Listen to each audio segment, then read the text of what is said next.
Well, hello ladies and gentlemen, welcome to another video from Overbite Gaming. Now, I am the Majestic Snare and this is my disembodied voice, which is once again talking about bloody Warframe. So, buckle in, sit down and chill and get yourself a drink maybe and we'll discuss it. Let's get on this, because I don't know where this is going yet. It could be good. So, yeah, great. So today's video, I want to talk a little bit about Fortuna. And we're all left, and we're all adrift together.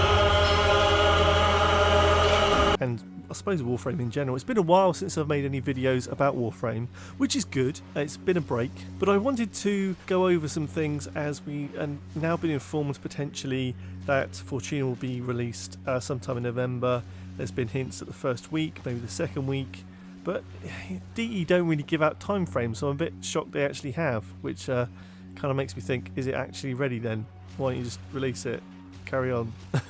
But as it's coming out in the next few weeks, I wanted to have a couple of thoughts and a discussion with you guys about the whole Fortuna thing.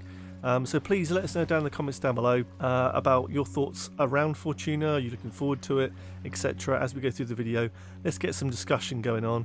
Let's get it on, as they say.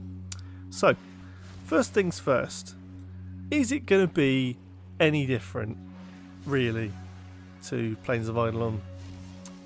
I'm not sure, okay?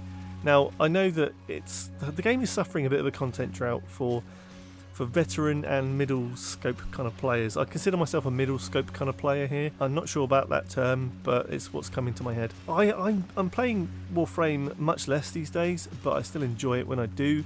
I'm not kind of jumping on and playing hours each day as I once was. The content for me is circling around that story narration or narrative cinematic quest type stuff, which we've had a little prologue recently in Chimera. You guys on consoles haven't got that yet, I don't think. The story-based stuff is dried up, and that's fine. These cinematic quests aren't easy to make, and you know it's something that happens over time.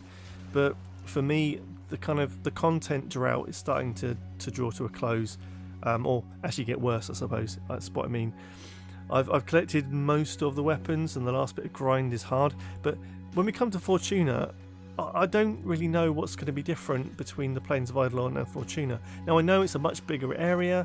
There's been some improvements around what you can actually sort of do out in the space of Fortuna, or I can't remember. It's called Vasilis or something. I can't remember the actual name of the area.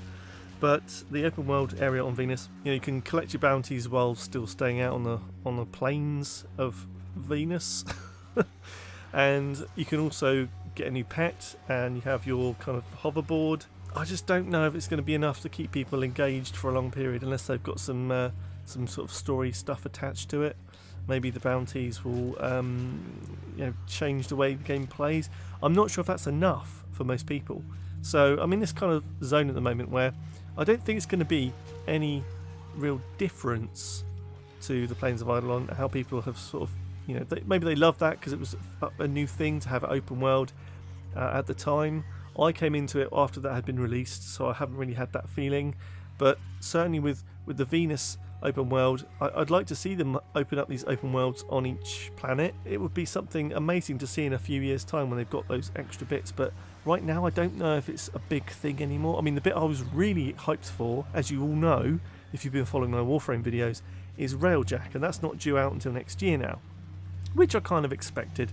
But for me, I don't think it's that much different. The next point I wanted to make was kind of an interesting one.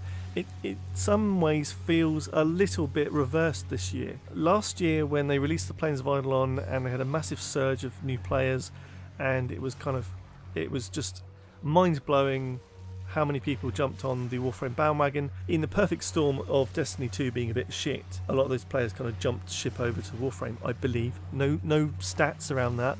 It felt that way. A lot of the distaste people had in their mouths from Destiny 2, and people were singing praises about how Warframe was treating its players in the community. I think that's waned a little bit now. I think that, well, with Destiny 2, the most recent Forsaken release, I am not paying any money to Activision Blizzard for that game anymore. I played through the expansions you got with the Destiny 2 release, the sort of Season 1, Season 2 bit. I'm not going to be spending more money on it, but I've heard that a lot of people are very satisfied with that Forsaken update, giving it a bit more of a kind of a rounded feel and a much better game in general. I worry that we're going to see a table turn around the other way, that now the Warframe community is going to hit Fortuna, blast through what Fortuna has to offer in a couple of hours, maybe a day or two, and then be back to square one going, I want more stuff please, I want more stuff please. I don't know if that's healthy. Have players now become so in tune with just demanding more stuff and being unappreciative of what's been delivered already?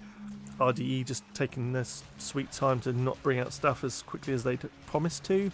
I don't really know what to make of it. I think we might see a bit of a role reversal, the same way that we saw a role reversal with the Xbox and the PlayStation, from the PlayStation 3 era to the PlayStation 4 era, where gamers were much happier with the PS4, but gamers were much happier with the Xbox 360. It's a hard one to make out, but I really think that we could be expecting a lot more from Fortuna than it's going to deliver, is what I'm trying to say. So watch that space. Maybe mark my words, young boy.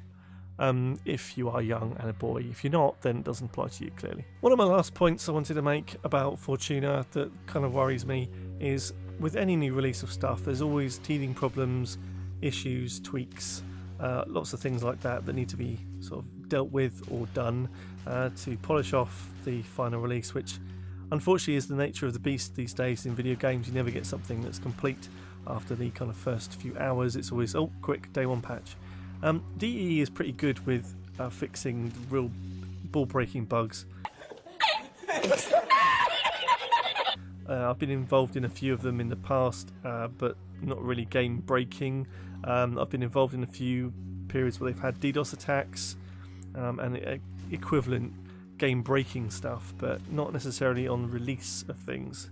I've been quite lucky, but I worry that something this big, and it is going to be much bigger than Plains of Eidolon, I'm worried there's going to be a lot of bugs that people will get very annoyed at, and that can only harm the reception of this new element of Warframe. I'm really concerned about the quality that it could come out at. Now, I'm not going to say it's going to be shit, because I have high hopes that it's going to be an area to certainly spend a few instances in, sort of wandering about, seeing what the new elements are in this new open world. But I certainly think that if it's not in a decent state to start with, I think people are going to remember that, and I think that the overall feeling might be not a good one if it's not in a good shape. The last point I wanted to make, that is kind of a theme that runs through all of these points in today's video, and that is DE prides themselves on being a company that can produce content very, very frequently, keeping the player base engaged and involved, and I just don't think they've been doing that recently. It pains me a little bit, because I do have a lot of respect, time and admiration for DE, for the amount of work and the amount of quality they have put out into a game. Let's be honest, I haven't spent nearly 800 hours for nothing, but I do feel that it's got to a point where the content drought is ever so much more prominent if you are so used to such a high level of content, and then suddenly it goes dub dub dub dub dub a few steps down. The world has ended for most players. I understand they're working on big items and they're trying to placate everybody with these kind of small tactical alerts and sort of Warframes here and there. We even saw some of Garuda on the last dev stream, but on the whole, I'm just worried that we'll be in a position that they can't work themselves back from it, and people get really annoyed that there's no content and start leaving, and then the game will start to wane and die. They need to have something to bring people into the fray and really make them excited about the game again. I really hope Fortuna is that, but I've got a horrible sneaking suspicion it won't be enough. It won't be enough for people like me and much more experienced players that will look at it and go, well, that's nice, what else? So there's that to be concerned about slightly. So guys, that's all I have to think about Fortuna today. It's only on my mind because of the dev stream recently. Saw a bit more on last Friday and got involved and just kind of tried to take it in a bit more. I think possibly we've seen too much of it, perhaps. I don't know what it was like with Plains of Eidolon, whether we saw a lot of previews and work going on in it. I wasn't around playing the game at that point, but certainly as it stands, we've seen a lot of Fortuna in the work they've been putting in. It has been looking better and better each time we've seen it, but I feel like now it's not going to be a surprise, it's going to be expectation, and leaving me quite dry in the mouth, sort of going, well, that was nice for a few hours, now I'm going to go back and play some Red Dead Redemption 2, because let's be honest, that's what I'll be doing forevermore. Maybe. Potentially. Anyway, guys, thank you for watching, thank you for listening. We do have videos coming out every Tuesday, Thursday and Saturday, so if you have liked what you've seen here today, please subscribe, ring the bell icon on to the right hand side of the subscribe button, like and comment and get involved and become part of the Overbite family. So until next time, take care of yourselves and I'll see you again soon. Okay, love you, bye bye.